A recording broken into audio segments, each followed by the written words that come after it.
Hi everybody, in this video I want to talk to you about a couple different kinds of presser feet.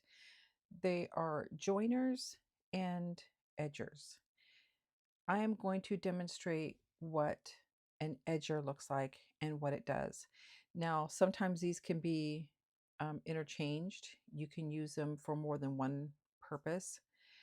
This is an edger, but in my experience, it almost feels like a joiner, except for because of this guide right here. It doesn't really work for a joiner very well. It can be done, but I'm going to put this aside because we're not going to talk about that one.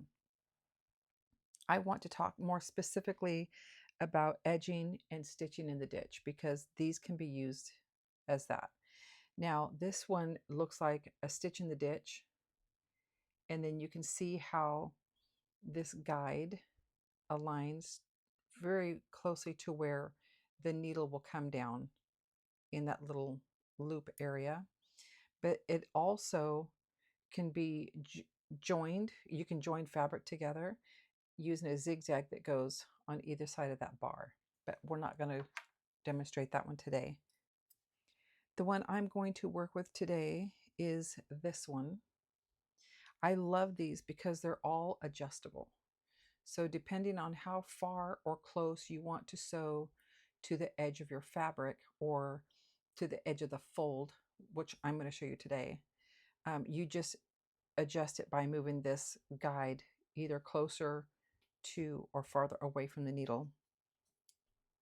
I like these, but because of the distance between this bar and the hole, the needle hole, that one doesn't really work well on my machine, and neither does this one. My needle will just barely clear that metal. I don't want any problems. So this one is much smaller. So this is the one I'm going to use.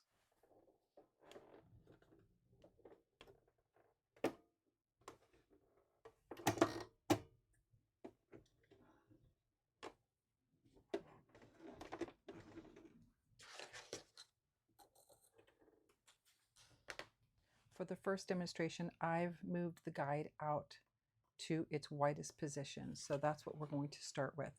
And I'm going to take this ridge and I'm going to butt it up against that guide.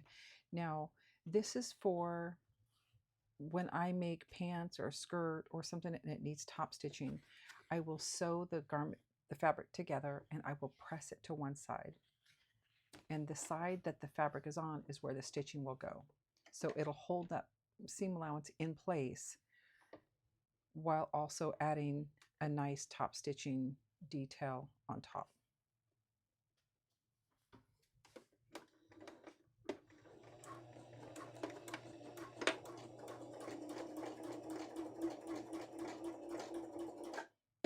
Okay, now I'm going to move it in closer.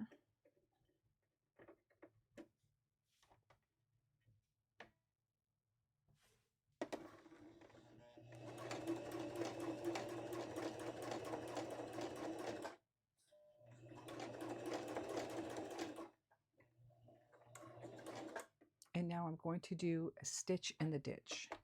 And by this, I mean move this guide directly in front of the needle.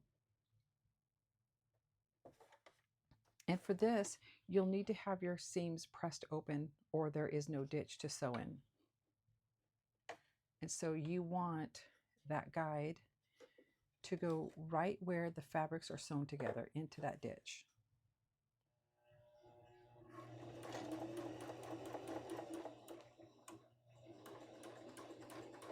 If this thread matched the fabric, you wouldn't even see it.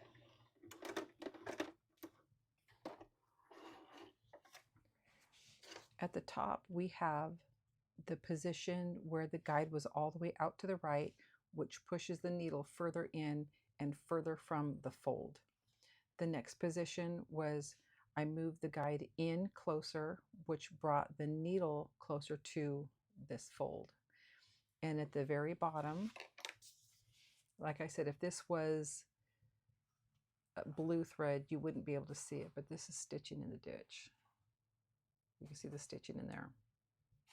Now, I would use this stitch when I'm hemming slacks and I'm putting a cuff on it. When I fold up the cuff, I would sew onto the side seams inside that cuff. When I folded it up, I would stitch it in place by using Stitch in the Ditch like that. I feel like when you have the top stitching closer to your fold, that would be something that would go on like nicer or dressier clothing, and then further out would be for more casual. And this reminds me of those suits that men used to wear in the 70s.